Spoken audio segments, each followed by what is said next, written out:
Hello and welcome. So tonight we're going to be discussing moral agnosticism, which is one of our favourite topics, or at least morality is, and we're going to be seeing how agnosticism can relate to morality and moral language, and we're going to be covering off a number of things like what agnosticism is, the different ways agnosticism can be applied, and how it can relate not only to the existence of God, but to morality. And we're going to have another look at, issues with moral language. So that's what tonight's stream is. Hopefully you're going to enjoy it.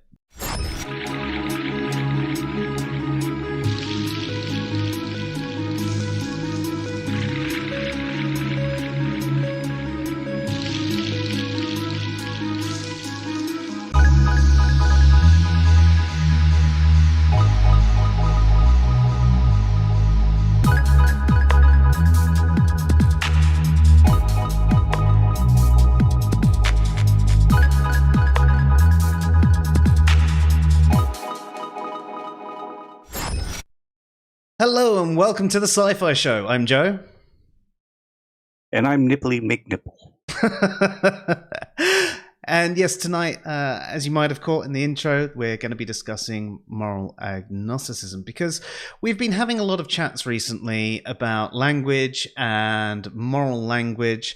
And this is an idea that takes another angle at things, doesn't it, Dave? It does. It's sort of kind of, you think of it in terms of I'm just doubting, but there's a little bit more to moral agnosticism. It goes into ideas like, do we even need moral language? Is morality a good thing? That kind of thing.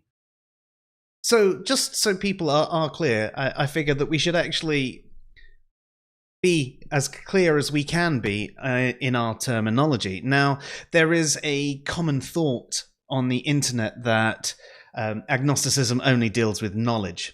And that's not exactly the case. So I figure we'll address agnosticism briefly in the beginning, and then we'll move on to moral agnosticism. So they're not necessarily that much of an overlap between the two, but I feel that it's relevant to explain the terminology as we're using them and as they have been used.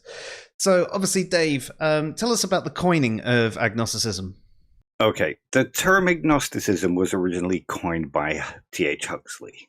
And it was coined as a response to both theism and atheism, in that Huxley thought both positions went way too far on what they could know or what they had the justification to believe. Huxley believed that it's sort of a take on Hume, I guess.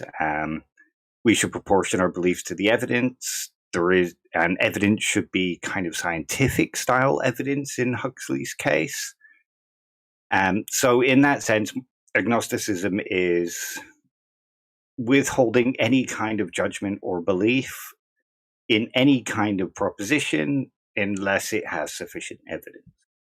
Yeah, and I think he even said, what I have inferred myself from what he says is that even if you are leaning some way, if you don't actually have sufficient grounds for believing it, you shouldn't say that you know or believe it either. So even if you do actually lean a certain way, but you don't have a good justification, you should stay in that agnostic position itself, shouldn't you? You should. And it's understandable. It's basically the way a lot of skeptics kind of argue today, although many of them don't actually hold to that principle, even though they claim to. But yeah, that's the basic principle.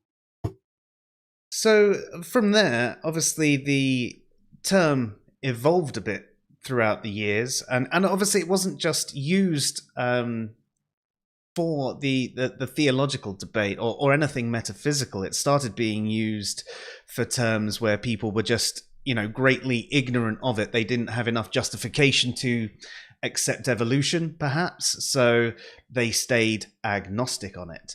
And this sort of evolved into it being used in reference to sort of any proposition, didn't it? It did, yeah. And many people kind of argue that it's still agnosticism, and I suppose it could be, but it's not really a principle, it's just a psychological state. So there's some, like Paul Draper, I think it is, that would argue that agnostic, in that sense, where it's just withholding judgment, being in a psychological state of being undecided, doesn't have an agnosticism that goes with it. It just explains your psychological state, so therefore you're just agnostic. Agnostic is an adjective that isn't holding to its own proposition itself. It's not holding to an ism in the way theism is. And that's why it can be applied to any proposition, because you're agnostic on whether not Theresa May. What's her name? The recent woman. Oh, I'm terrible with names. Yeah, so am I. I'll pick another one. You're agnostic on how Doom Patrol is going to end. Yeah. I mean, you could even be about more present things as well, rather than future things. It can be past things. It can be things that you could find out the evidence for, but as yet you have not. So therefore, you haven't been able to research it. And then this sort of split into the way agnosticism is used today in relation to the existence of God, and it's sort of split into weak and hard, or soft and strong agnosticism. And the weak version is essentially the same as that psychological state of being agnostic, isn't it? There might be another layer to it where they say, well, they're just uncertain if you could ever know enough to say whether a God exists or not. But it's essentially that same sort of propositional sense, that, psychological state of being agnostic. Yeah. But when it comes to hard agnosticism, it's actually a proposition or a claim in itself, isn't it? It's we cannot know. Yeah. Like, it's actually impossible. No matter how hard we try, the information that we need in order to know that is beyond any of our reach. Yeah.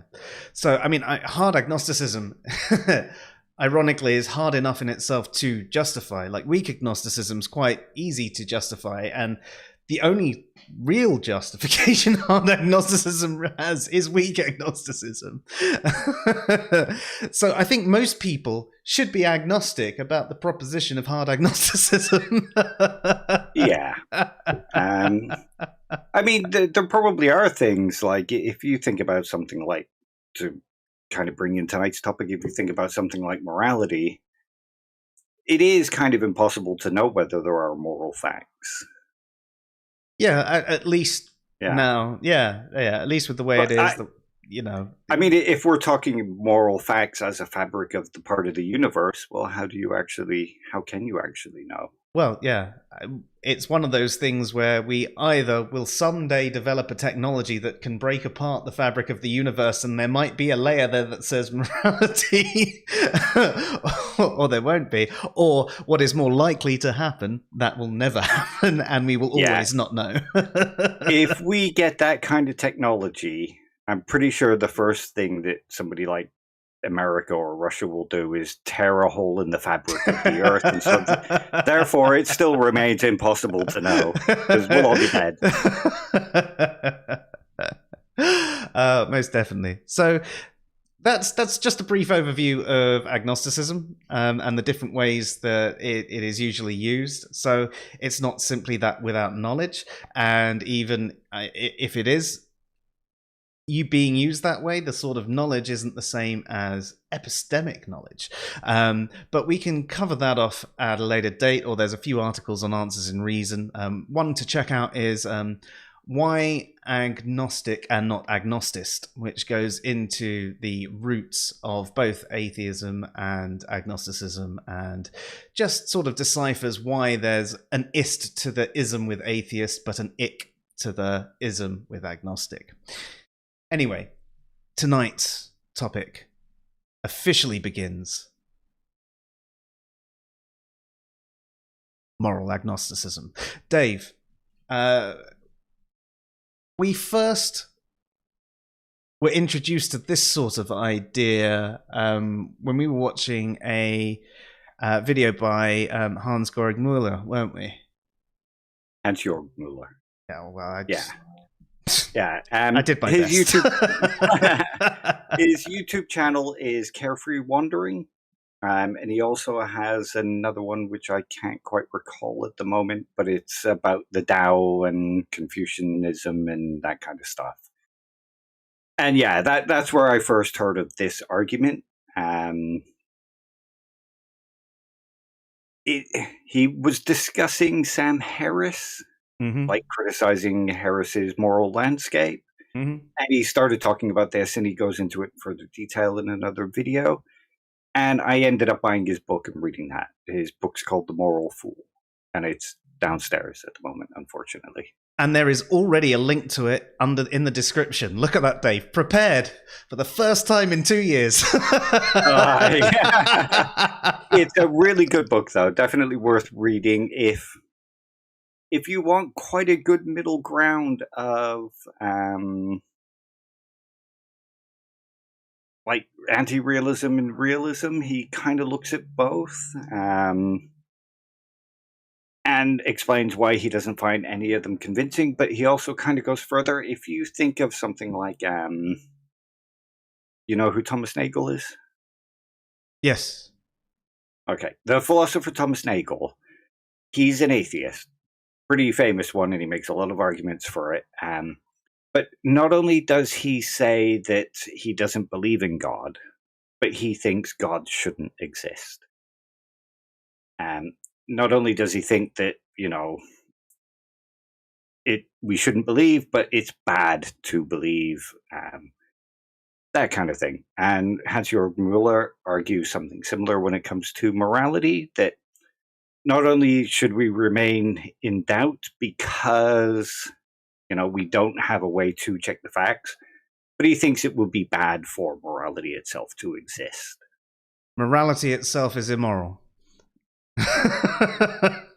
Yes and no. Because if it doesn't exist, then it's not. Yeah. It's not bad in the sense that morals are bad, but it's bad in the sense that it's harmful to the human race. That's an interesting take on it as well, because I think we'd both agree that there are a lot of benefits that we've gained from morality as well. It's one of the things that has helped us survive, the build the collaborative and cohesive societies that have taken us to where we are today. And yes, there's definitely a lot of things with the fact that there are, descriptively speaking, lots of different types of morality, and they're in contrast with each other, and it is causing harm. But Dave, what are some of the other harms that he thinks that actually come from it? Okay, well, let's think back to the past now. Sorry, my glasses keep slipping down. They're my reading glasses rather than my actual proper glasses, and I forgot to change, so they're a bit wobbly and cheap. Yeah, his argument is basically, if we think back to the past now, all wars are like, think of something like the Crusades, think of something like the Islamic conquests. All those are built on moral language. It's moral language that justifies the actual acts and the kind of terrible things that happened during the wars. Mm-hmm. So that's evidence for how morals can be bad in a wider scale. I mean, you think about the Holocaust. Mm-hmm. Everybody would admit the Holocaust is bad. Like, even if it's not objective, most people are going to say the Holocaust is bad and mean it in a moral sense or a harm sense. But if you think about the justifications that Hitler used, a lot of them were based on moral language. Yep. Yeah. So there's all this evidence that we can actually use moral language to create these harmful environments and convince people to do bad things. I can't remember who said it, but what's the argument? No one ever does such inhumane things as when they're doing it in the name of religion. You could sort of say the same thing about morality. Nobody ever does such inhumane things except in the grounds of morality, because that kind of justifies it. Yeah. Generally, though, would we say that it tends to be religious morality that seems to lead to these harms as well? I'm trying to think, and this is my ignorance, obviously, but are there any real massive harms done like that on such a big scale in using moral language in a non-religious sense, except for maybe in an anti-theistic way? I guess I could see that happening. You know, there have been. Well, if you think about a lot of the things that Stalin did with the Atheist Brigade, was it the Atheist Brigade? I can't remember what it was called, but they went around enforcing atheism across the USSR. So you could argue here and say, well, it wasn't done in the name of atheism. But it was definitely done in the name of communism. You know, atheism was used as an excuse, but however you want to put it, it wasn't done in the name of religion. In order to argue that it was done in the name of religion, you'd have to make some sneaky and terrible kind of bait and switches to turn communism into a religion. Yeah. I'm not necessarily trying to do that. I'm just trying to think of, like, was the moral language... No, it's just I know people are going to. Yeah, that's fair. Yeah, I'm just wondering if the moral language is still being used in that sort of way. But I can almost understand the moral language being used in a negative way in an anti-theistic way. And I'm not saying that's an acceptable way to use moral language in a negative way. But I'm trying to think of big scale things, how moral language is used in a negative way. That is completely detached from religious moral language. Now, I can think of it in a much smaller scale. I mean, we even touched on a couple of these a couple of weeks ago when we talked about how moral language in schools, for example, was used. And I suppose you could say that's pretty big big in the sense that it touches on everywhere and it's used constantly in all schools, but it's not necessarily like one specific group using it that way. So within schools, obviously, moral language is used and kids are constantly told that they're bad, and they might start to believe that they're bad, and then they might start hanging out with the bad kids and acting in bad ways and causing this negative cycle of bad behavior because they're convinced that they're bad now. And there's a lot of other ways that you can imagine that moral language is used in this negative way. I mean, it's essentially, Dave, it's basically a tool, isn't it? We could use a tool for good or bad, or just for something that's neither good nor bad. You can use a hammer to bang in nails, or to open your beer, or you can use it to cave someone's skull in. You know, it's a tool. It does have a particular purpose. It's supposed to be used for the banging the nails in, but it doesn't mean that's always the way it's going to be used. And you could probably say the same for morality. Yeah, that's one of the arguments that Hans Georg-Moeller makes in the book, that we could consider morality to be a tool. It's a tool for motivating people to do the right thing. It's a tool for motivating people to disassociate from other people. It's a tool in order to reinforce in-group biases or out-group biases. It's a tool for motivating people to behave, all those kind of things. But like Mueller argues, that tool depends on the wielder. And whether it's good or bad is something that's very relative to the person viewing it. I mean, Trump's fans that attacked January the 6th, they were all motivated by moral language. Mm-hmm. The election was stolen. These people are trying to steal your country away from you. It's all very morally motivated. To them, that was really good what they did. Yeah. To others, it was really bad. But what moral thing states which one or the other? It's all relative to how you look at it. So morality is a tool, but it's not a unifying tool in the sense that many think it is. No. And I suppose you could argue that it ought to be. It ought to be that tool that is unifying in the same way that we ought to use a hammer to bang in the nails. But that doesn't mean that that's the way it's actually going to be used. And with the fact that you can't prove that there are moral facts either. Even if you believe there are moral facts, even if you believe certain things are objectively wrong and certain things are objectively right, which I do. I genuinely do. You can't prove it. There is no way to prove that. All you can do is have justifications. And at the end of the day, there is no real grounding in the same way that you can say, well, no, a hammer was actually designed for this particular purpose and this is what it gets used for and that's what you buy it for. And if you do a Google search and so on and so forth. So, well, one argument that Mueller makes is that, yes, morality is this tool and it can be used in these ways. But we already have a tool that does that. A tool that came into existence a long time ago, the law. The law is unifying. You speed, you get a speeding ticket. You're not a bad person, you just did something wrong, and you now have to make amends for doing that wrong thing.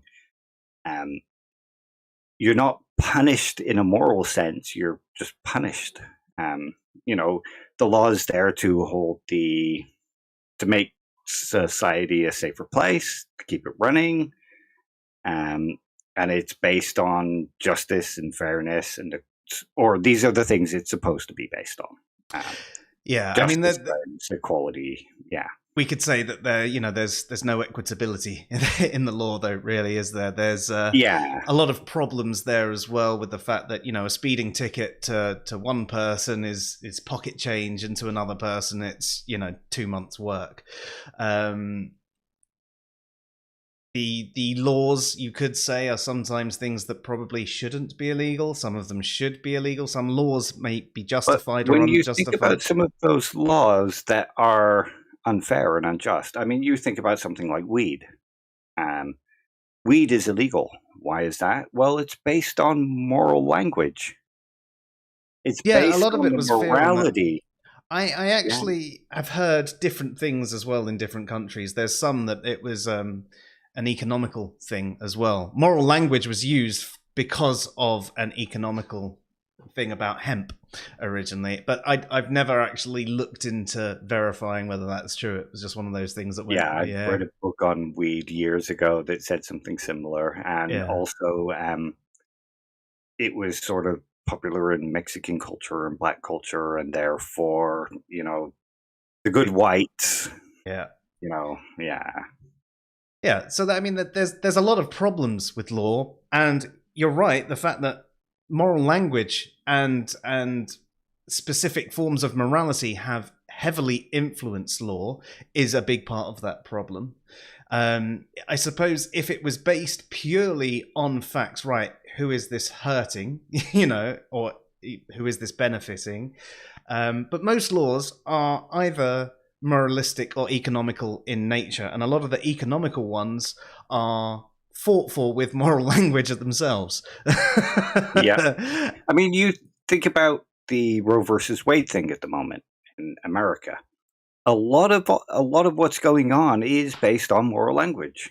It's not based on law. It's not based on how much harm it does, how much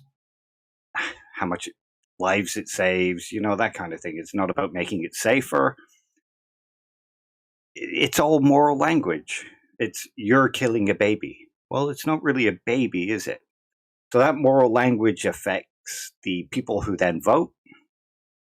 The people who vote then affect the kind of the way it's seen, and moral language infects the law and makes the law a worse place. I think, especially with a system like the law, that's definitely the case. It's hard to strip back moral language out of it. You know, even if you think of something like murder, murder as in the premeditated, illegal killing of another human being. Not some of the other colloquialisms people seem to have that aren't actually murder. Even that, when you think about it, you say murder is wrong. You don't say murder is illegal. You say murder is wrong. And it might be that from a moral standpoint, that it could be completely factual if there were moral facts. It could be completely factual that it's wrong. But the point about it is that language is kind of irrelevant to the law. Murder is illegal. That's as far as it really should go. And why is it legal? Because it takes away someone else's life that didn't want it to. There was no consent. They have certain human rights which are based in law, not based on moral things, but based on justice and fairness and love and equality and all that kind of thing. And it negatively affects X number of people, including the person themselves as well. And also, if you want to be part of a society that functions and does well, then we can't go around just murdering people, because that's an antithesis to what we're trying to do as a society. So, I mean, you've got plenty of justification for why murder is illegal without actually having to dip into moral language. Yet, we do lean to the moral language. And why? Well, moral language is more motivating. And there is something about it, even if you are someone who is a complete non-cognitivist. there is still this motivating feeling to language. And I think that's part of, for want of a better term, sort of like cultural indoctrination, because we're so used to the moral language and we have always been so motivated, or you're wrong, you're right, you're a good boy for doing this, you're bad for doing that. You're motivated by this language on a subconscious level that drives you to do certain things. You are, especially in the West, because, we've had hundreds or thousands of years of Christian morality and Christian theology kind of intertwined with our societies and how they've grown. But if you move to other places, or start looking at other places, and this is something Moeller brings up in the book, morality isn't quite like that. They don't see morality in the same kind of way. He tells a story from, I think it's Confucius literature, and it's this idea of family and doing right. A guy, the mayor of a town, goes up to him and said, "Oh, in my town, I've just had to arrest a father who was caught stealing, and his son turned him in, and it shows what good people we are in my town." And the woman in this other town says something like, "Well, in my town, the son wouldn't have turned his father in, because what's right isn't based on that. What's right is based on protecting your family and helping your family do well and helping them get over these problems and that kind of thing. So in my town, your son is bad because he cared more about the law than he did his family." Mm. So China, especially historically, looks at morality in a very different way. There's a lot of interesting stuff in Eastern philosophy, actually. I've barely scratched the surface of it. But there's a lot of principles there that I think we'd do well to try and bring in to the West.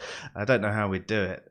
Although, Kimmo's just brought up something about the law that is something that I know plenty of people over here in the UK and through other conversations I've had with others online think this is the way that it should be done. It says in Finland, it bases its traffic violation penalties on the offender's income. So in 2015, a rich guy received a 54k fine for driving 22 kilometers an hour over the speed limit. And I think that's great, because it doesn't mean that it's, you know, it's basically legal for rich people to speed. And I think this is something that punishments sort of need to be doing. And I think with things like traffic violations, it makes sense for it to be a fine. And not to go too far off the topic, but I think, you know, with things that lead to a prison sentence, I think they need to be more rehabilitative. It over here, and especially America, the prison system's like pretty awful. It's a punishment, and people end up out, you know, worse than they were when they went in. It's less a punishment and more a private enterprise. Mm. Yeah, but I we could probably end up doing an entire stream or two on that, and I'm sure we have done in the past, accidentally, when I veered off course. So bring us back on course.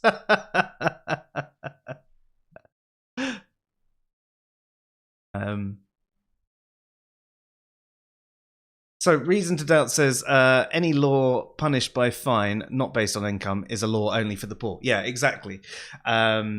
It's one of those things that just, I understand fines. I think that they have their place. I think that they can be a good way to generate some form of tax money to further fund systems that are needed, and maybe put some money back into the roads and actually, you know, repair them if that was actually done. But it needs to be proportional to the person's income. You know, a 200 quid fine is pocket change for someone, and it's completely debilitating for someone else.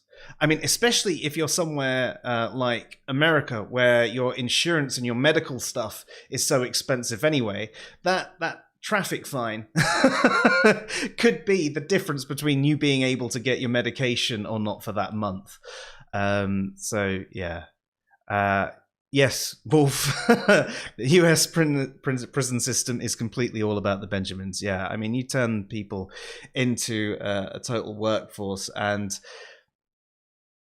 not even in a positive way of giving them some decent skills for when they get out or anything like that. It's basically free labor for corporations, rather than it being done in a decently proactive way. So yes.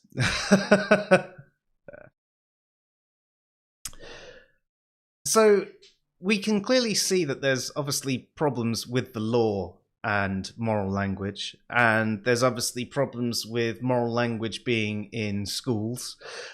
You could say that with any sort of guardianship, I guess. Where else can we see other big issues with moral language, Dave? Well, as I brought up earlier, the January the 6th thing. Yes, so politics. A lot of that, yeah, a lot of that was based on moral language. And if you think back to the election when the Tories took over, David Cameron and Corbyn, you think about that election that was going on at that time. It was based around several things. The Brexit will take our country back. We'll take our country back from who? We never gave it to anybody. But that sort of language of emotionally charged language. Look at how bad the EU is. They want to make our bananas straight. They want to take the joy out of. They're bad people. They want to create this massive super state where it becomes a dictatorship. So that language was used rather than the language of facts and figures and what might happen if we leave the EU, like having, shortages of food. Because, a lot of bad stuff happened. Gas bills going up by 3 times, electric bills going up by 4 times the amount. Yeah. And we might actually have a kind of energy crisis where, if you think about some of the moral language that was used, if we have Corbyn, we're going to have food shortages. We're going to have energy supply problems. So people didn't vote. But now we're having those things, and people are saying things like, well, we now get a chance to see what it would have been like if Corbyn had been voted in. I mean, the recent mini budget, the Chancellor said, well, we're having to make up for the terrible mess that was left for us by Labour. When was the last time Labour was in? What, 12 years ago or something now? Yeah.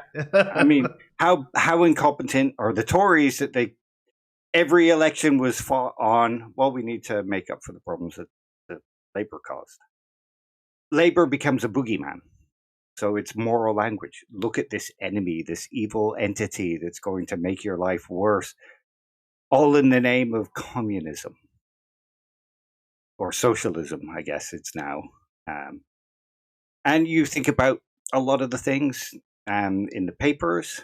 Corbyn was dancing on the graves of the veterans. It showed him dancing on the cenotaph, and it turned out to be a completely fabricated picture. And that was the newspapers, So yeah, moral language is bad in politics and in the newspapers, because in the newspapers, it can actually sway public opinion of how to go about our politics. Yeah. I mean, media is one of those really troublesome things, because there's always that bias there. And as you mentioned, the moral language is a big part of that bias as well, and what sways people. And the newspapers that are, tend to be more factual, tend to be a bit drier, and people are not as interested. I mean, you look at to America again, and their Fox News. I mean, if you ever watch it, even for a few minutes, it's absolutely ridiculous. And you're just like, you sometimes watch it like it's a car crash. Like, do people actually eat this shit up? To really? Like, you really accept this?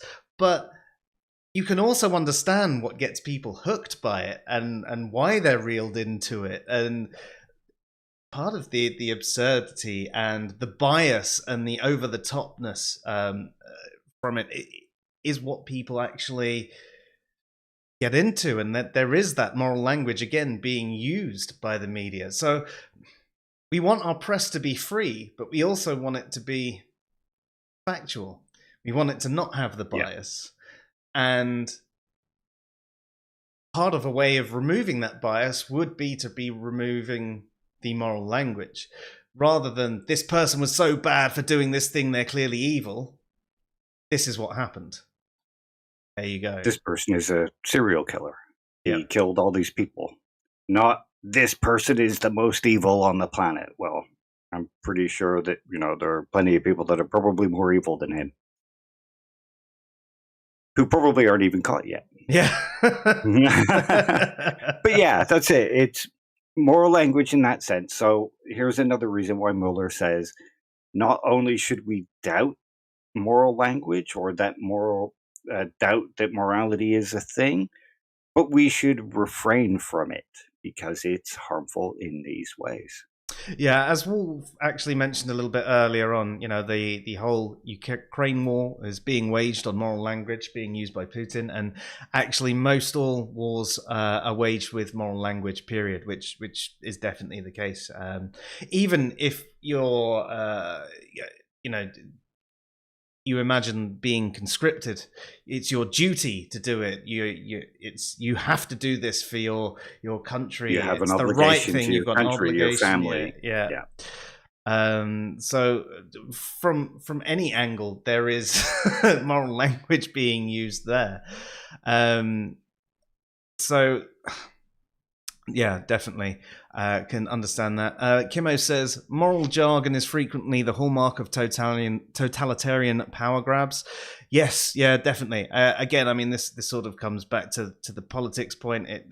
It's yeah, I suppose you could say it. Any type of power is often done, even if you think about like a playground bully. They're often using moral language against the person that they're bullying and getting everybody to use the same sort of language. I mean, especially in days past where you can imagine where like things like homosexuality were not as accepted, it was again moral language being used to them. They're wrong, they're evil, they're demons. They're corrupting the society. They're grooming our children, like Yeah. is going on in America at the moment. Yeah. If you were to strip out all that moral language, you put James Lindsay out of a job. But also, that sounds good. It does, doesn't it? But if you were to strip out all that moral language, how then would you argue that homosexuality is wrong? Yeah, you couldn't really, could you? Without the moral language, I cannot think of a way that you could do it. Like, some might say that the species would die out. That's a slippery slope fallacy, because not everybody is gay. No. Yeah. And with current technology, even if every single person was, you still wouldn't die out, because there's insemination and all sorts of surrogacies, and so even if and we already have enough unwanted children as it is that need homes. So there isn't a decent moral argument. I mean, sorry, a non-moral argument. There isn't a decent argument, full stop. But there isn't any argument that isn't a moral argument that you can make, basically. Where else do you think that morality or moral language, should we say, plays a big part? Arguments online. Okay, yeah, that's a good one. I'm interested. Yeah, where are you going with this? If you think about the arguments in between atheists and theists, you think about some of the arguments that are made. Well, they're mentally ill. They're not making an actual claim that they have actual mental health problems. They're making the claim that there's something wrong with these people. There's something bad about them. It's not the mental illness, because they use that as a term of attack, not as a diagnostic thing. They're deluded. They're not using that in the sense of the medical term. They're using that in the sense of this moral language, like, well, they're a bit crazy. We can do without people this weird in our society. I think that might be a split. I think some people have bought into the language others are using and do see it in a diagnostic way, and they are using it from that. But you're right, even if they were 100% using it in a diagnostic way, you're right in saying they're using it as a form of attack as well. So even if they genuinely think they are mentally ill, they're saying that the mental illness is like this negative, evil thing. It's something bad. It's not something we need to help. It's something to be attacked. It's something to be othered. Yeah. Something to defend against. Yeah. So, that's a good one. I suppose that comes, because obviously there's other things with moral language that keep on going on about, well, I'm more moral than your God because I would help someone if I can, and obviously that's quite a weak argument in itself. And there are a lot of arguments. I mean, if you actually think about a lot of the arguments for and against God's existence, a lot of them claim their moral language, have moral language and morality as part of them. I wonder if you actually stripped moral language out of the atheism and theism debate, how much would be left? A few assertions, maybe? There would still be kind of arguments and stuff like that, of course. Yeah. But some of that moral language is used to attack things where it shouldn't be. You think about, this goes back to this whole tool and not knowing who's good and bad and it all being kind of relative. If you think about some of the arguments we have, well, religion does no good. Well, yes, it does. It has a framework in place for charity. And it helps people out. No, it doesn't. They keep all the money for themselves. Well, that's moral language. Oh, no, they're just stealing all the money from the charity. because it can't be based on fact. Because even if 1% of that money goes to some charity, and it's probably a lot more than that. And if you think about the way it's framed as well, churches help out and give to charity. They have a framework. They actually do good. They build hospitals. Yeah, but they're doing it because they want to get into heaven. Atheists do it because they're good people. But they don't do it in general. Yeah. You know what I mean? So the moral language is being used to paint a picture of something that isn't quite as good as people think. But the moral language kind of clouds what needs to be done in that sense. Yeah, most definitely. Although, as we discussed on Charity stream a little while ago, the problems need to be addressed rather than money's going into charity. But yeah, it's probably a lesser of two evils short term. But again, there you go. Moral language can be used to kind of cloud that. Well, maybe we should consider where the money's going and how it's being spent. Oh, so you want to let people die? Yeah. You know what I mean? By not giving the money, people are dying. So even if it's only £2 out of every 1,000 that gets through, by not letting that through, you're letting people die. But then that never allows us to actually address the problem, because it always sweeps the problem under the thing, because it's turned into this kind of you're evil kind of stance.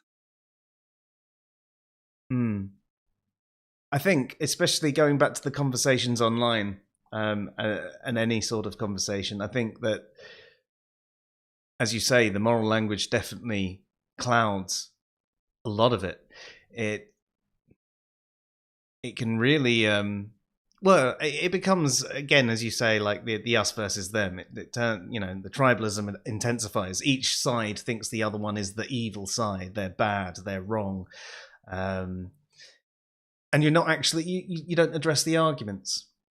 People don't take the time to address the arguments. In fact, you see it quite often online, where someone might be having a conversation, and say if it was a Christian saying that, he think his church is gathering people together and everyone's welcome, they don't have to be religious, and they're going to be doing a food drive at this point. And then someone jumps on and goes, well, I'm more moral than your God, or something like that. And they completely lose the point. Someone's not saying that they're doing it for any moral reasons. They're just saying they're helping out the poor. And someone jumps on with some terrible argument about how they're more moral because their God's evil and their God should do it. Why should I turn up? And again, you've got this sort of clouded issue. Like, at the end of the day, if you've got a problem with the actual charity work being done, then address that and say, well, this is wrong because this should be done X, Y, Z, and I can see that this is being done in a bad way, and food isn't clean or whatever. But jumping into with a moral argument that isn't even actually addressing what they're doing. And I think that happens a lot online between people. They attack something else that isn't even being said. Oh yeah, absolutely. And if you think about it, you can turn this around to an atheist organization. Like, there was a thing recently, the Better Conference, I think it was called, run by the Tang Network, and it was like, how do we go forward with atheism and make atheism a better place and that kind of thing. And one of the things they did there was a food drive. And they handed out food to the homeless, they handed out food to food banks and that kind of thing. And it had pictures of them taking the food, packing the bags, getting it all ready, prep, loading it up, driving it out. And a lot of the comments in the photos were things like, well, you were at church on bended knees, we were here on our feet getting food to the poor. You could say, well, okay, what you just did is bad because you're not being moral. You're not doing it for the right reasons. You're doing it just so you can kind of prove to yourself you're better than these people you dislike. When they're doing the same things, just not on the same days. Mm-hmm. But they've still done something that's benefited the poor. Mm-hmm. So to judge them as bad would be, the moral language would say, well, okay, they did some good things, they did something bad. But if you strip out that moral language, what is the bad thing that they did? Well, yeah, exactly. Especially if you think about it in terms of net good done, perhaps with at least with these like food drives and things like that, because it's one of the benefits that religions do have is they've got the infrastructure to do these good works. And atheist organizations, well, generally there aren't atheist organizations because so many atheists are so determined that we don't have a community, even though there's plenty of online communities and communities of Austin and communities here, there, and everywhere. But they don't want to group together and be seen like a religion, so they can't then do things in the way that a religion can, helping other people. And it's always palmed off onto someone else. Well, that's for humanists to deal with, and that's for this, and that's for that. And so, I mean, religion has the potential, and a lot of churches do the good and do it more often. And as you say, I mean, how many times did they do that food drive? Was it just that once for the photo op? Yeah. And how often do churches do it? I mean, if you think about an individual church, they probably do it quite regularly, especially some of them. I know some of them are not so much. I know you've got the mega churches which are just basically all money in, and I mean, moral language on evil. Well, Command Cyborg has just brought up a pretty good one, and I didn't think of this one earlier. Evolution is the dumbest and most evil religion. Yeah. So that's moral language affecting somebody. It's using it to turn somebody away from science. Now you strip out that moral language from it and that religious context from it. What's wrong with evolution? It's just a description of how we got here after life came about. It explains all the species. It helps us with medicine, medical care, all that kind of thing. There's nothing but positive things that can come from evolution until you start moralizing it. Yeah. Well, I mean, don't get me wrong. Errors happen as part of the process of evolution, and if you're using moral language, then you can go into the arguments like evolutionary suffering and things like that. But I get what you're saying. Our understanding of evolution, we can only get positives from. Perhaps that might be a better way to put it. The more we understand the actual process and all the facts about evolution, the positives that come from it. And the way this is phrased as well, I mean, it's I do find it funny when theists call either atheism or things like evolution a religion. Now, don't get me wrong. I know some atheists are just as dogmatic as the most fundamentalist theists. I get that. But when theists turn around and go, atheism is a religion or evolution is a religion, it's like they're putting a negative slant on what religion is. They're trying to bring it not like down to their level and then say their one is better. And it's like, you're comparing apples with oranges. Like, don't compare a religion with an ontological position or a religion with the process of evolution. That's just ridiculous. There's no reason to actually do that. And then you're right. Okay, there's two words in there. It's saying dumbest, and I'd say that there's a moral inference there that being dumb is bad, and evil, obviously, clear moral language being used there as well. And as you say, if you take out those words, evolution is the and most. That's what you're left with his statement. If you're left with the actual honest words. Yeah. And I mean, if you think about it as well, moral language can be used to corrupt evolution. If you think about all those people who argue for God, sorry, I'm tired. Been a long week. Eugenics. Well, these poor people are bad. We need to get rid of them. we can use evolution shows us that the ones who aren't fittest shouldn't survive. They've got away with it for too long because of how society is. But evolution shows us that we should cast them out to sea. Racism. When evolution wasn't fully understood, well, evolution shows that we're the superior ones. Do you see what I mean? Mm. When in actual fact, when you understand evolution and you take out the moralizing language, well, everybody's just as evolved as each other. Yeah. And other species on the planet as well. All species that are currently alive on this planet are just as evolved as each other. That's something that many don't understand. Yes, it's different. And when you say that, they go, well, why can't dogs, do calculus? And being just as evolved doesn't mean that you're going to have the same abilities. The way evolution works is it's essentially working for adapting to environments. I mean, there's way more to it than that, but just to keep it as brief as possible. It's about adapting to a certain environment. So a dog has no need to do calculus because it's got an owner that can do that. They evolved and became pets, and they are looked after by their human masters, so they didn't need that ability. But that's just a misunderstanding about evolution and sort of going off the topic from the moral language again. Sorry. It's easy to slip into, like I just said to Kimmo, it's kind of same with emotional language. It's hard to avoid. It's a natural part of who we are. And like you mentioned, it's been a fabric of our society for so long that it is just part and parcel of how we speak. But other countries, it's not quite the same. And in some ways, it's slightly different.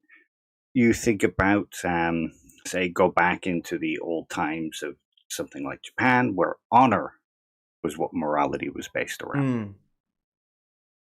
And that still exists to some degree in Japan, I guess, but it's not quite the same.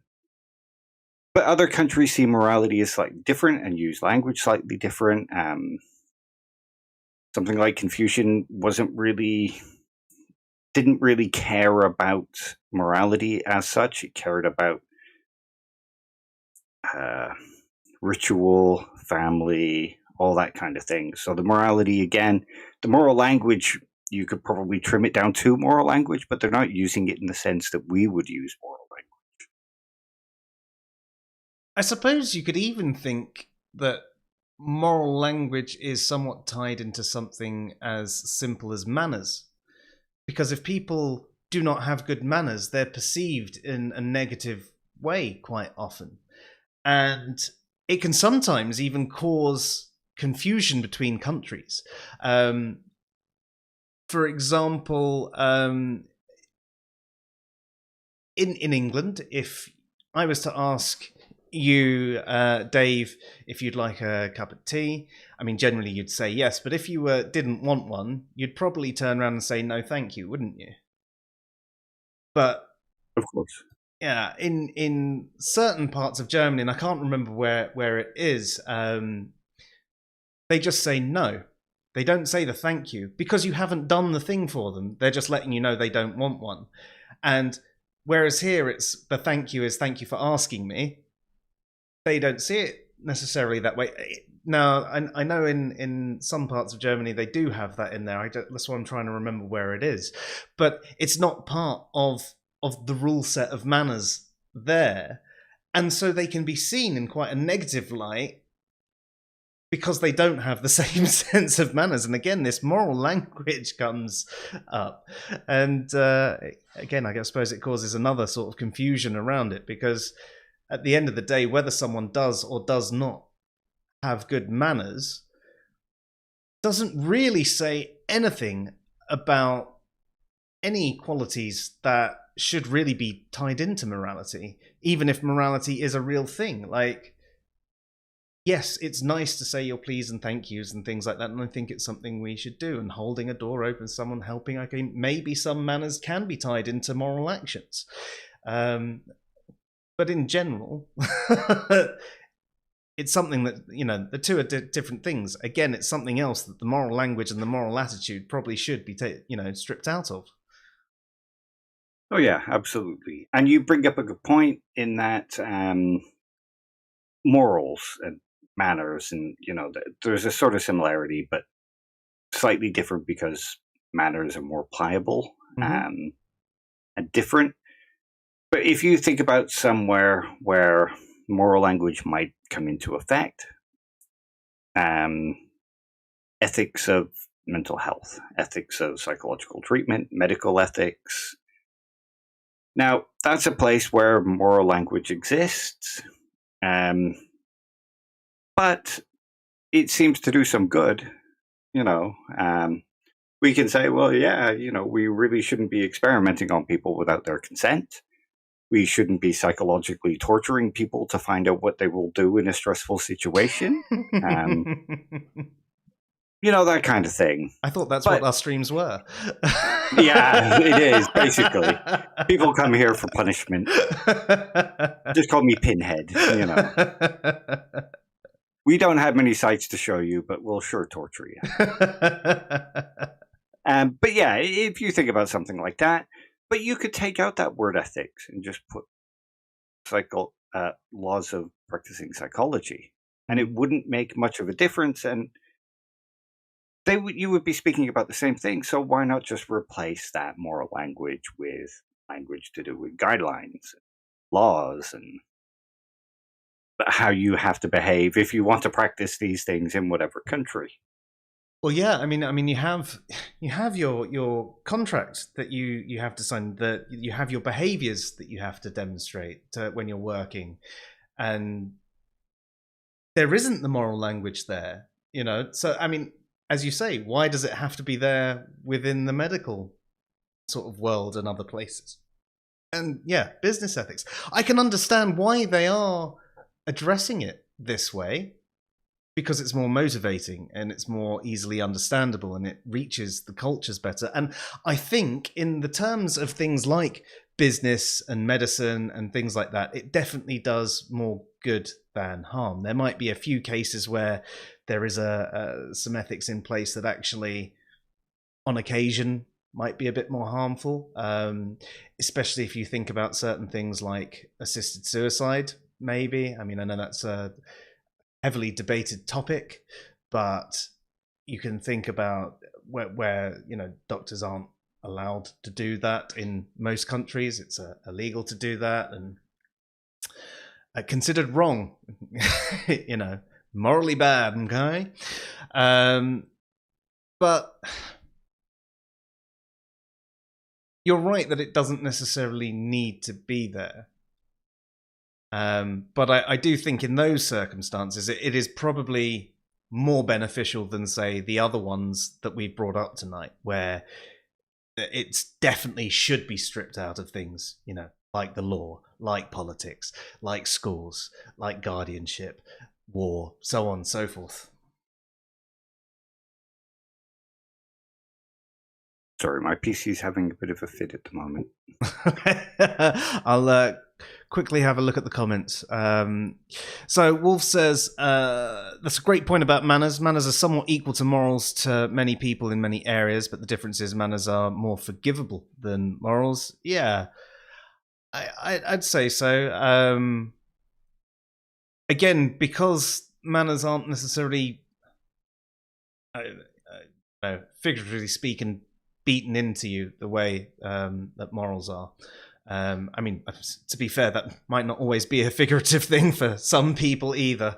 But yeah, manners in some ways are kind of like virtues light. I know there tends to be a bit more understanding that you have to do to go on with to truly be virtuous, but it sort of is. So yeah. So Wolf then goes on to say, I can forgive a person not using their inside voice because they are just from somewhere different. But if they literally poo the bed, we have serious moral issue of health to address. Brilliant. Kimo says the chivalric code was at least as much, if not more, about the conduct of warfare as it was about the genteel social conduct of men toward women. Yeah, I must admit, I don't know much about chivalry to really comment on it. I think probably what you outline there is the total sum of what I know about it, and a couple of oughts that might be tied in there as well. So I can't really comment too much more on that one myself, Dave. But what about you? No, I can't really comment on that. Sorry, my computer's back to working now. I don't know what it is, but an hour after we start streaming, it always starts to lag and kind of drop behind and like take 5 seconds to respond to button presses. And as soon as I can get Task Manager up and close up Firefox, it all comes back to normal. Strange. So I need to figure out what that is. Yeah, sorry about that. Not a problem. Right. I keep saying it, but maybe we should try going back to the other thing. But yeah. Wolf says, it would be immoral of me not to help someone to understand why they shouldn't poo the bed.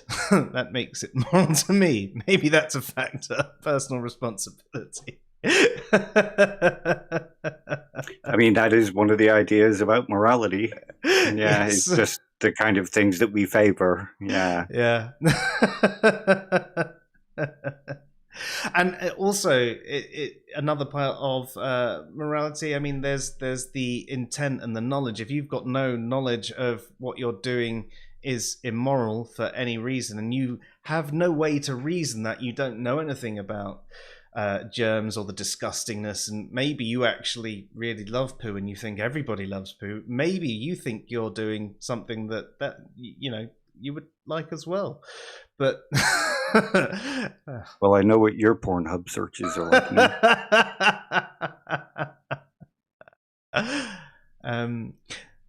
So, Kim says, since Canada legalized assisted self-murder in 2015, more than 30,000 medically assisted deaths have occurred. There seems to be a demand, but I'm not sure the discussion is over. No, I don't think it's a discussion that will truly ever be over, at least not in our lifetime.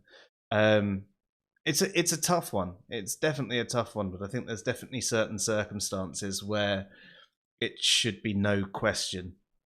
There are others where I still think it's the individual's choice, definitely. But there are certain ones where it's still a hard point, because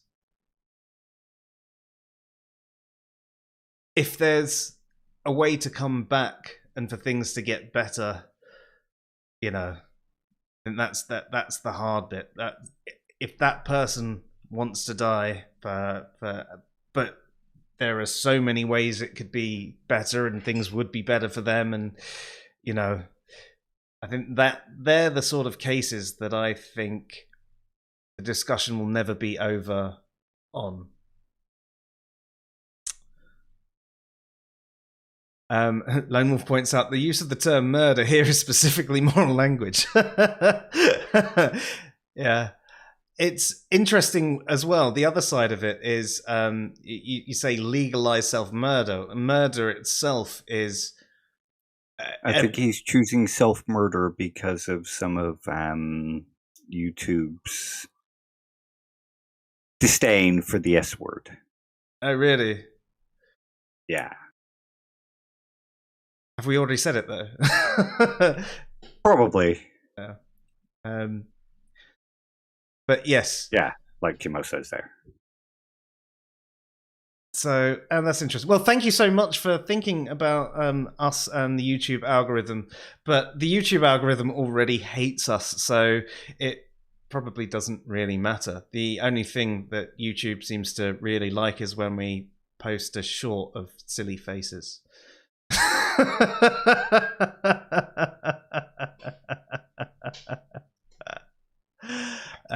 That's fair. I'll make a mental note of that and try and avoid it, and see if that helps in the future. Are there any words that it does like? Money. Advertising. Boobies. Sponsored product.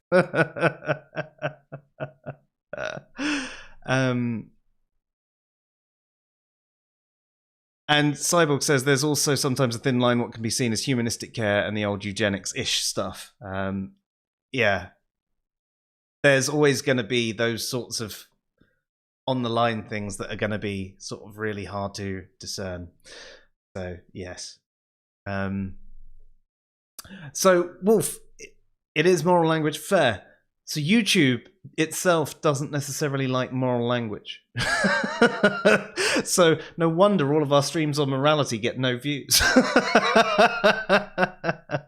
I mean, this is a good chance to plug our old stream, YouTube and the YouTube algorithm and power.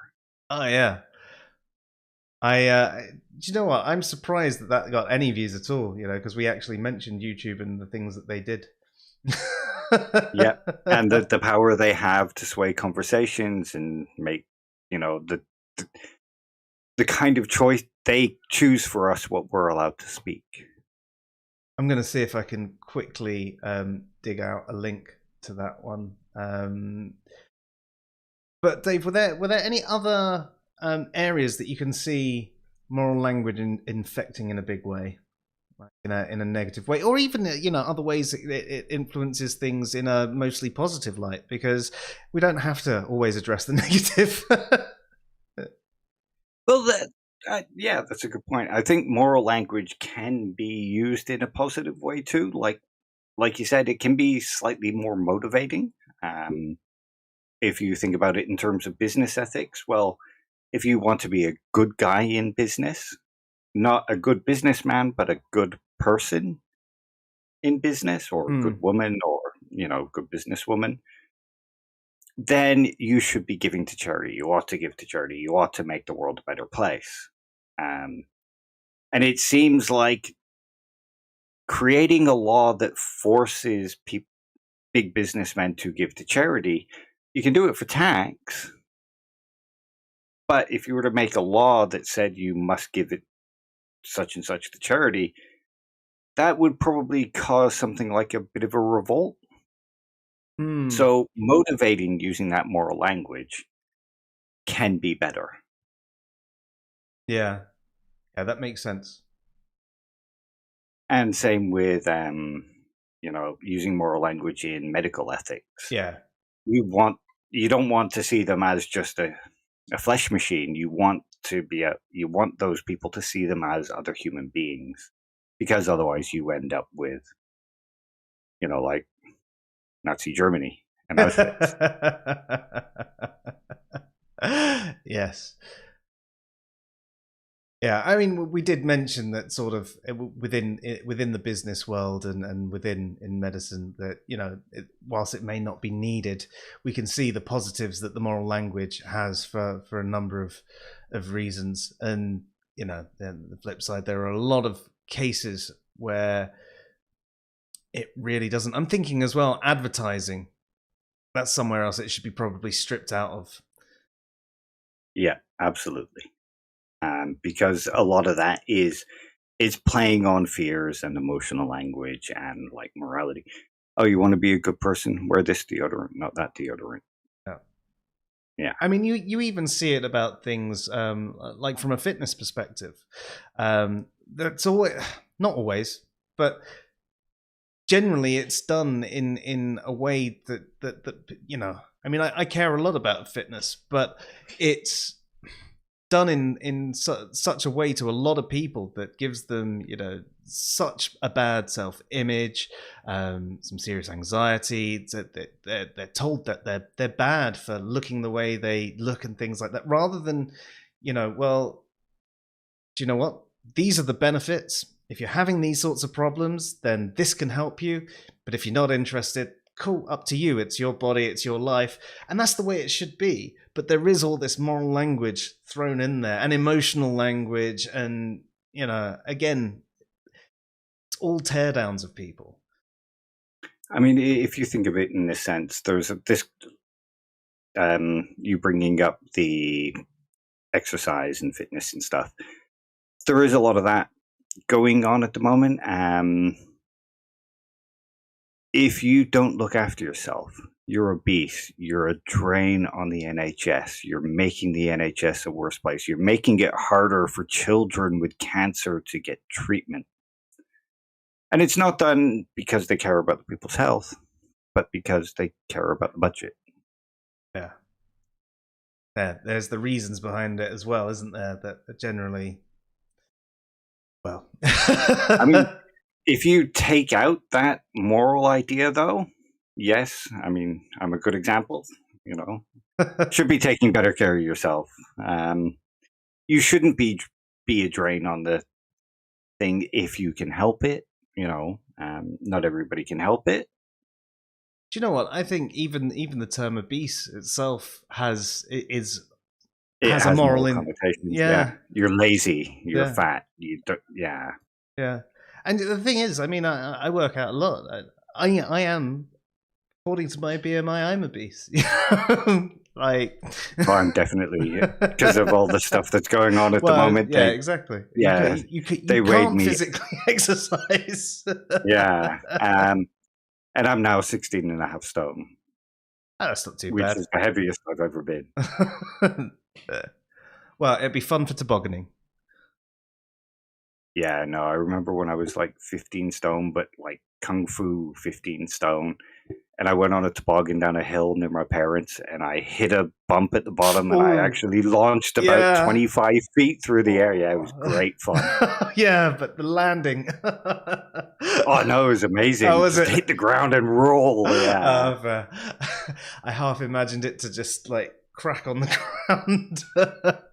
Yeah, there was that too. I bounced like a bowling ball, you know. Awesome.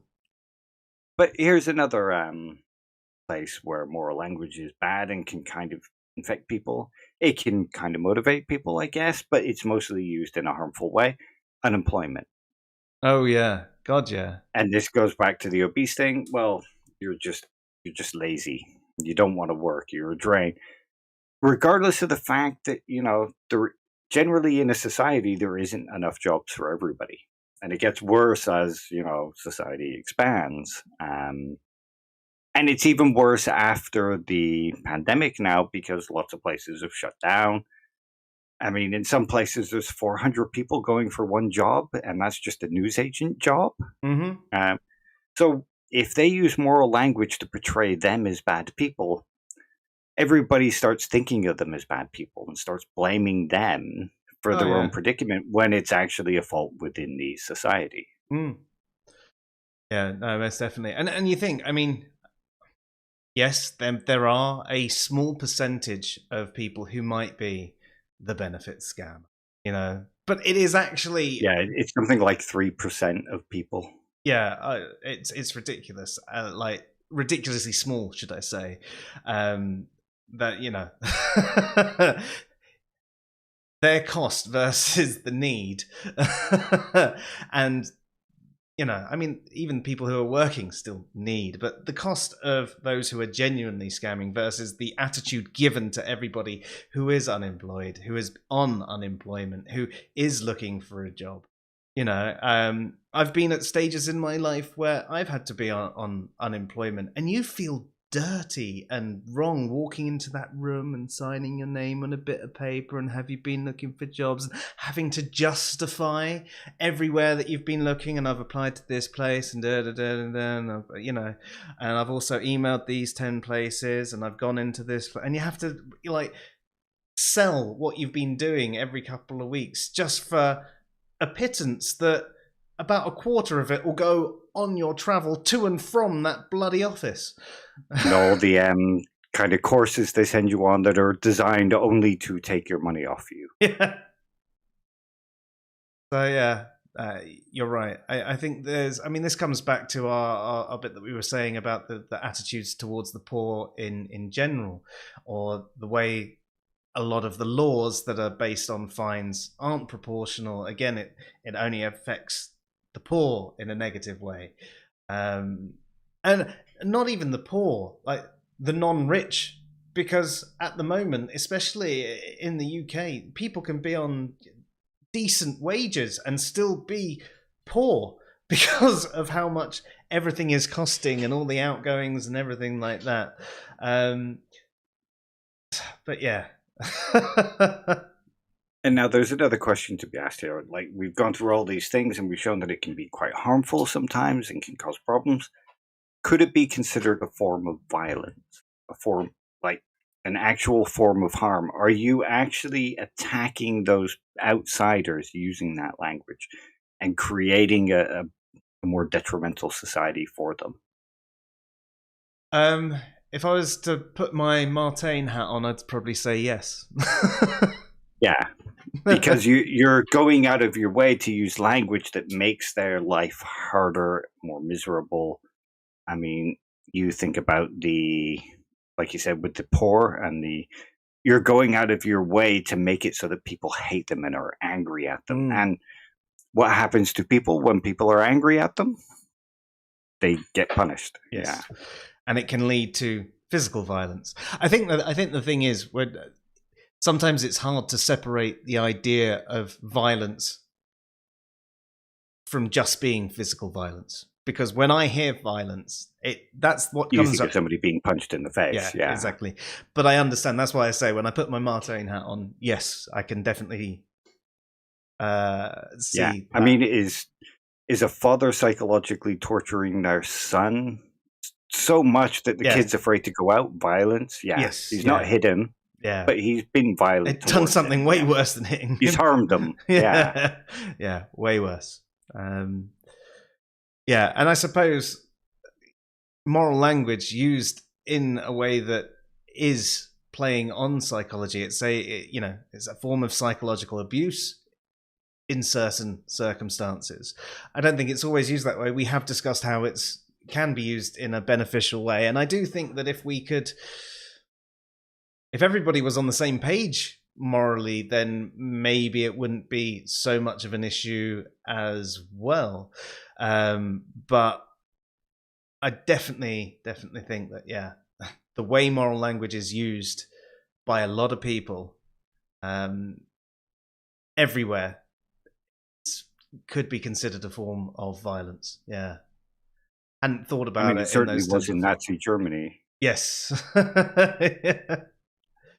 Yeah. Lone Wolf mentions that moral language can create moral panic, to bring back to a previous video. Yes, thank you very much.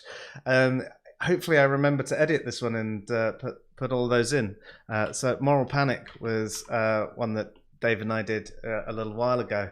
And it was from the TV show Legion, which is definitely one that I think you should all check out. The TV show, not necessarily our video, but if you do want to check it out, I am chucking the link into the chat as well. So that's it's only 18 minutes long. It's a lot shorter than most of our waffling.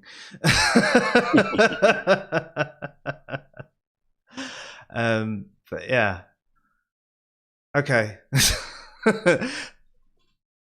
It's a really interesting way to look at morality and moral language, and the way people use moral language. I still think that moral language can be used for good. Like, we can see how it's used for good, and I think that we shouldn't just completely forego moral language just because it can be used in a negative way. Just because it can be used as a stick. I don't think that's necessarily enough to completely ban the moral language, but there are definitely areas where moral language ought to be removed from. Things like the law, like we were saying. Like, there's no reason for it to be in there. In schools, these are the rules of the schools. You broke the rules, therefore you have broken the rules.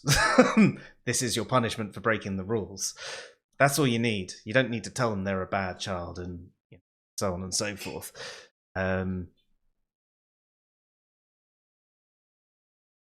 But encouraging positive behaviors isn't necessarily a bad thing. Like, not necessarily making someone feel awful about not doing the thing, but like treating the this is a good behavior to demonstrate helping out others. I mean, even then, you could strip the moral language out of it and just talk about the improvements to someone's life you're doing. But as we were saying earlier, moral, your own happiness, or yeah, exactly. But as we said earlier, the moral language can be more motivating. So if it is a motivation for something to be good that isn't going to make someone feel bad in some way, if we can somehow work that out, then I can still see the benefit to moral language. I think he has a point that, you know, we don't really know. I mean, you only briefly mentioned this earlier, that, you know, we don't necessarily know enough about morality. I mean, something he says, that he doesn't argue for immorality, he argues for amorality, and that, you know, that they are different. Basically, things shouldn't be related to morality. Some people think amoral is immoral, and that's a common confusion that you also see. We should have probably brought that one up on our stream about moral language a couple of weeks ago, actually, Dave. Yeah. Yeah, people do confuse things, but amoral is, you know, sort of like something's not related to morality. So you could say something like the action of drinking water is an amoral action. It's neither good nor bad. And what he argues for is almost a form of total amorality. Nothing should have this moral language. And I think he makes some good points. And as you sort of tied in the end there, Dave, that there is a lot of harm that can be done. It can be seen as a form of violence. Doesn't necessarily change my position on how I see morality myself, but it does make me think I'm going to try my best to choose my language a bit more carefully in future.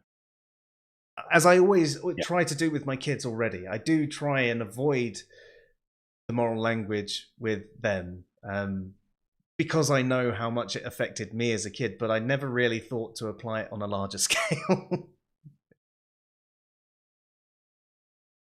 I don't think most people do. I mean, most regular people wouldn't even be thinking about any of this to begin with anyway.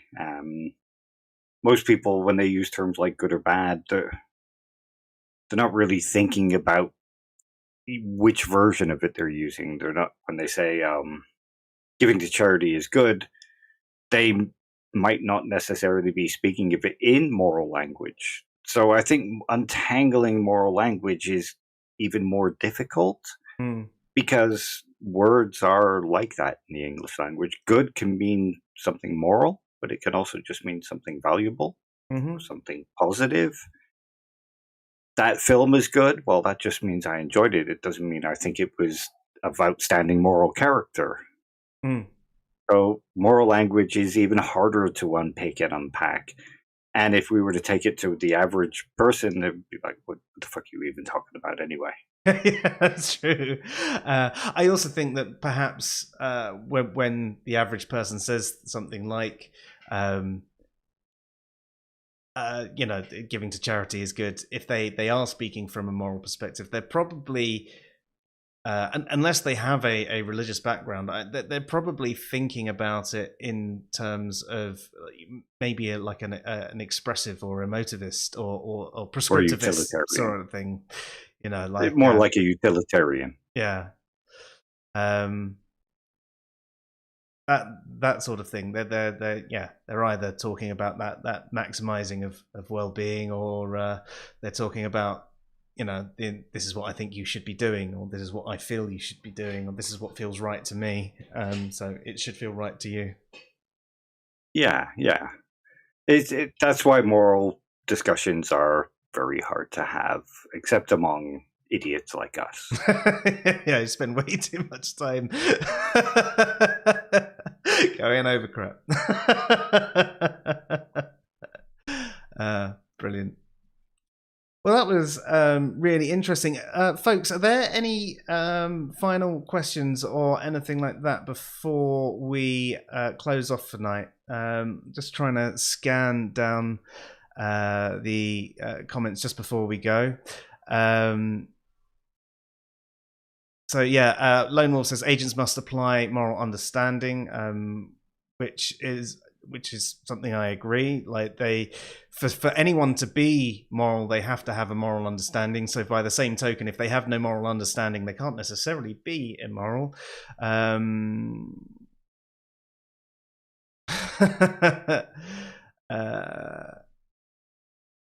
He also says amoral is moral.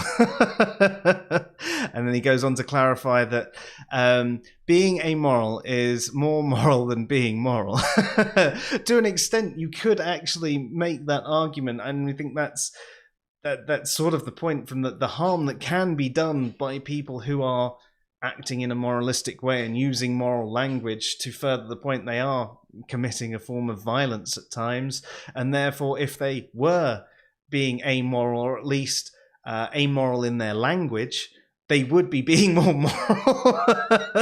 Unless, of course, there is no real morality, at which point that statement becomes incredibly nonsensical.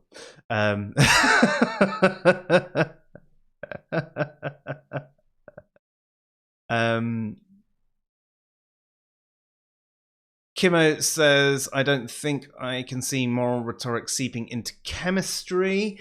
It depends what you mean there. I mean, there are people that choose to make chemicals that make people high, and there are people that choose to judge those people, both those that take them and both those that don't. So, and there are probably ethics around different things that you make. Luke, it's nice to have you here, and you've got a final question, which is also your first question. What do you get if you mix a chicken with a kangaroo? Dave. Jacob Rees-Mogg. Or a chickaroo. I tried that in my blender. I don't recommend it. Oh. Oh, Luke also wants you to know he'll be back streaming as well on Monday, and he's psyched for it. So if you're unaware, Luke does a stream roughly every couple of weeks on a Monday. It's based around his experience in the field of psychology. He knows a hell of a lot. And I would definitely go along to it. Luke, do you want to just quickly let us know what you're going to be doing on Monday, and I'll throw it up there. This is what happens when someone is trying to reel us into an argument right at the end. They'll say things that they know that they don't even believe themselves. So this is my response. No.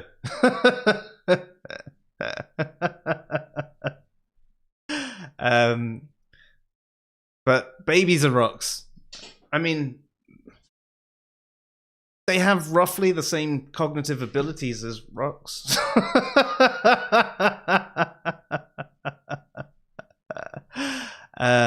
Brilliant. And Luke will be doing Machiavellism, so he's continuing his series in the Dark Triad.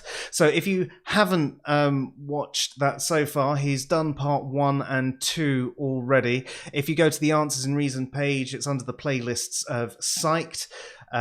So they're all in there, and they're really informative and definitely good discussions to get involved with. Also, you should all join the chat room and spend the entire time distracting him as much as you can, because that's what we do. I would never do anything.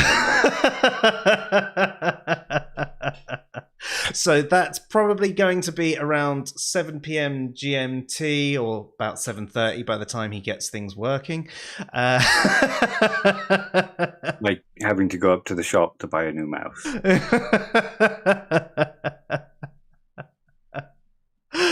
But yeah, I'm sure it'll be absolutely awesome.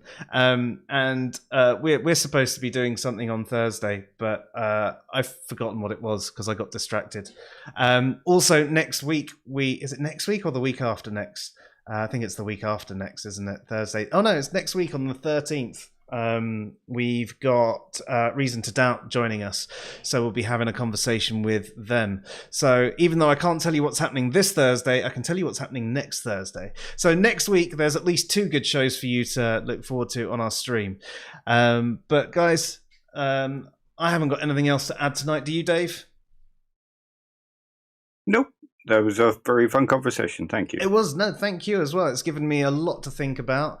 I've definitely got another dimension of stuff going on in my head, and sleep is probably not going to happen again. So thank you, or I hate you. I'm not sure which. We'll go with the you hate me. That's what my parents usually go with. No, but thank you for that one, Dave, and I look forward to our next chat on Thursday. So you've been watching the SciPhi Show. I'm Joe. And I'm Dave. Good night, all.